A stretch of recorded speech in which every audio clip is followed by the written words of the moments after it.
Bonjour. Toujours dans le cadre de ce cinquième chapitre, loi normale et approximation, je vous rappelle que dans la première vidéo, on a traité la loi normale. Maintenant, nous allons traiter la loi normale centrée réduite. Et voilà, donc la loi normale centrée réduite, toujours c'est la loi normale. Et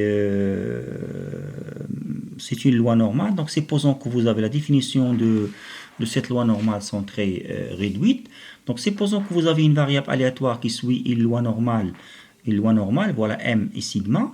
Si vous faites cette transformation, de façon générale, cette transformation, c'est-à-dire si vous prenez par exemple la variable x, voilà la variable x moins son espérance divisé par son écart type, d'accord, x moins e de x. Donc le fait de prendre x moins e de x, le fait de faire cette différence-là, on a centré la variable par rapport à sa moyenne, ou bien par rapport à son espérance mathématique. Donc x moins m, ça c'est une variable centrée.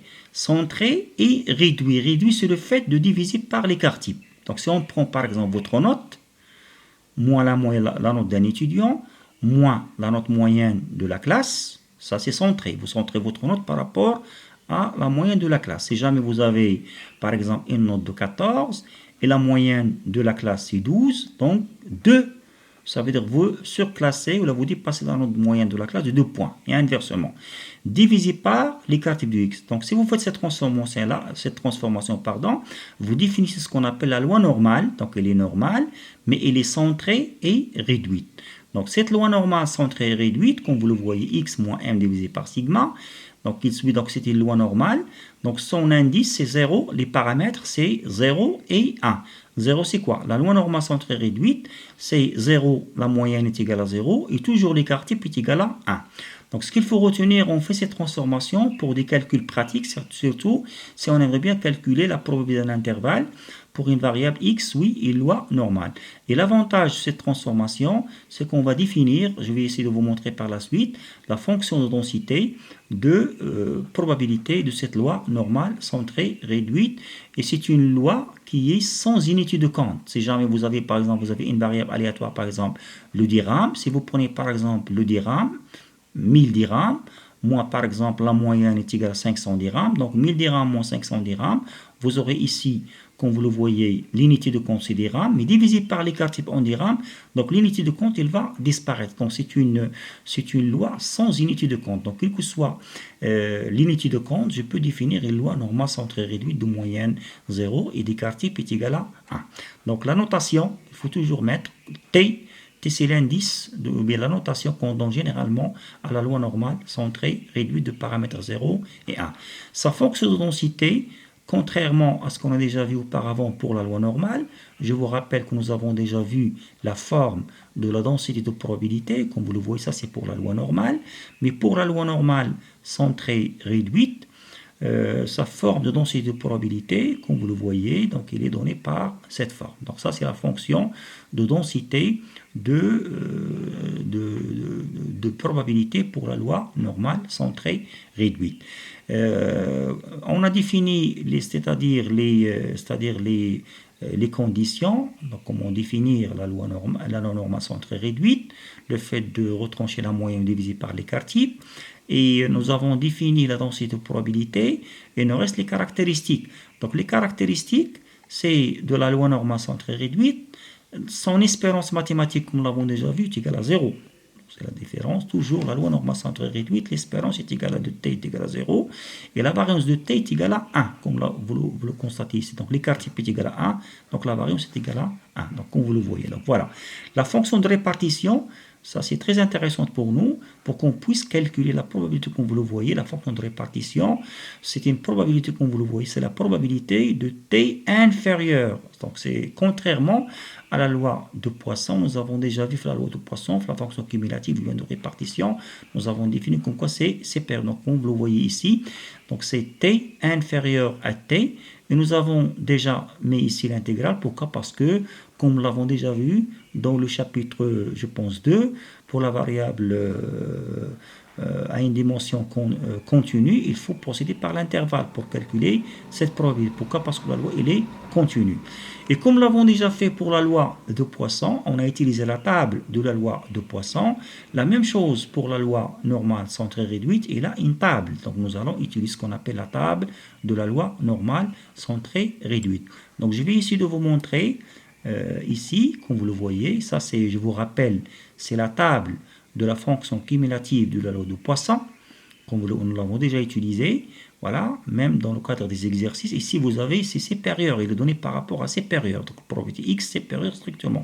Il faut toujours bien faire attention généralement à l'intitulé de chaque table. Mais pour la loi normale centrée réduite, donc voilà, ça c'est la table de la loi normale centrée réduite. Voilà, faites attention ici, vous avez inférieur, donc la fonction de répartition est donnée par rapport à t inférieur à une valeur de t. Il faut bien faire attention à ça. Donc là, comment lire? Donc je vais essayer de vous montrer par la suite, dans le cadre des exercices, comment utiliser cette fonction c'est-à-dire de densité, de répartition de la loi normale centrée réduite. Je vous rappelle que les valeurs de t que vous avez ici, les valeurs de t, faites attention, les valeurs de t, ils varient. Donc ce que vous avez, c'est ce que vous avez ici, dans la première ligne et la première colonne, ce qui est déjà souligné en rouge. Ça, c'est les valeurs de t. On aura besoin de ça pour calculer des probabilités dans un intervalle. Donc par exemple, t, vous avez ici par exemple 0,9, d'accord? Vous avez 0,9 et vous avez par exemple, supposons que je cherche 0,99. Donc 0,90 pour t, 0,99. Ici dans la première colonne, on vous donne uniquement, comme vous le voyez, un chiffre après la virgule, comme vous le voyez, 0,9. Mais si jamais vous cherchez 0,99, il faut compléter par rapport à la première ligne. Donc si je cherche par exemple t, probabilité pour t inférieur à 0,99, je vais lire, comme vous le voyez, 0,99, je vais la compléter par rapport à la première ligne. Ça c'est le deuxième chiffre après la virgule. Donc voilà ici, comme vous le voyez, cette intersection-là avec 0,9. Donc si je prends par exemple 0,9 et 0,09, ça va nous donner 0,99. Ici par exemple, ici c'est 0,03. Ici par exemple, c'est 0,62. Ici par exemple, c'est 1,96.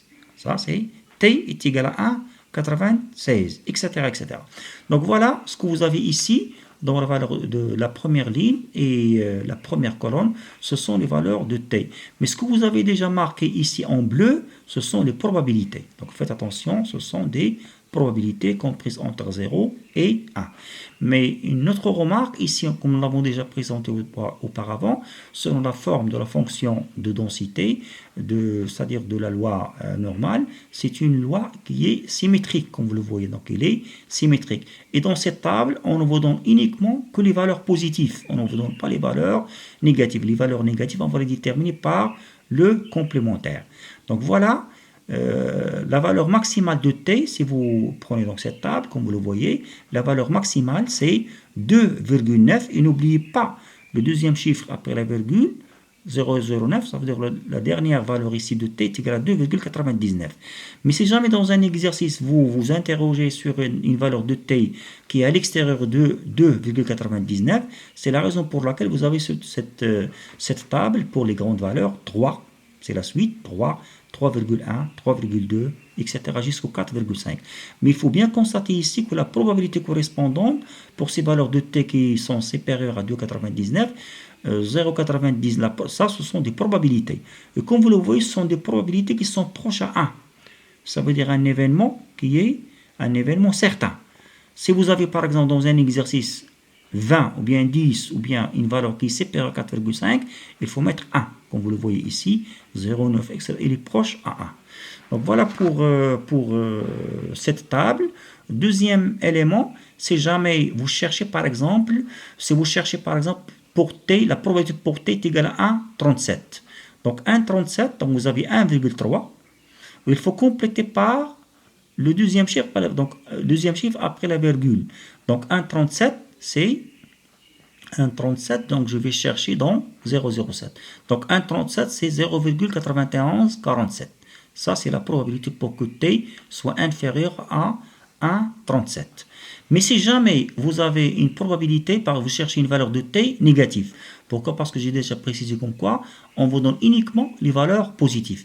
Mais si jamais vous avez une valeur t négative, je vais passer par le complémentaire. Donc, autrement dit, vous avez ici la probabilité p de moins t est égal à 1 moins p de t. Si je cherche par exemple une valeur de t est égale à moins 1,37, d'accord? Donc je vais passer par l'événement complémentaire, comme vous le voyez. C'est 1 moins p de t est égal à 1,37. J'ai déjà déterminé p de t est égal à 1,37, comme vous le voyez, donc est égal à 0,0853. Donc voilà pour cette présentation de la loi, c'est-à-dire de la loi normale centrée réduite. Donc nous avons présenté c'est-à-dire la fonction c'est-à-dire de densité et la loi normale centrée réduite. Et pour des calculs pratiques, si jamais vous cherchez une probabilité, supposons que x est loi normale, comme vous le voyez avec deux paramètres m et sigma, comme vous le voyez. Si jamais je m'interroge sur la probabilité x d'intervalle, comme vous le voyez entre x1 et x2, supposons x, ce sont vos notes, et je cherche la probabilité pour que les notes des étudiants, que la note soit comprise par exemple entre 8 et 16. Ou bien entre 7 et 14. Donc, supposons que x, vos notes suivent une loi normale. Je serai obligé, comme je l'ai présenté auparavant, de passer je ne peux pas calculer cette probabilité directement à travers x, je dois passer par la loi normale centrée réduite. Ça veut dire que vous allez centrer et réduire par rapport à x moins m sur sigma, comme vous le voyez. Donc ici, comme vous le voyez, je cherche la probabilité de cet intervalle, et mathématiquement parlant, qu'est-ce que j'ai fait? Tout simplement, chaque valeur de cet intervalle, comme vous le voyez, je l'ai centré, x1 moins e de x, grand X moins e de x, x2 moins e de x, comme vous le voyez. J'ai divisé chaque élément, chaque terme de cet intervalle par l'écart type, comme vous le voyez. Et partant de là, j'ai défini ce qu'on appelle la loi normale centrée réduite, comme vous le voyez. Donc ici, voilà x1, ici c'est x1, e de x est égal à m, et sigma x est égal à sigma. Donc x1 moins m sur sigma, c'est t1, comme je l'ai précisé dans la table de la loi normale centrée réduite. X moins m sur sigma, c'est t, c'est grand T, et x2 moins m sur sigma, c'est t2. Autrement dit, je vais déterminer la probabilité en utilisant la table de la loi normale centrée réduite, t comprise entre petit t1 et petit t2.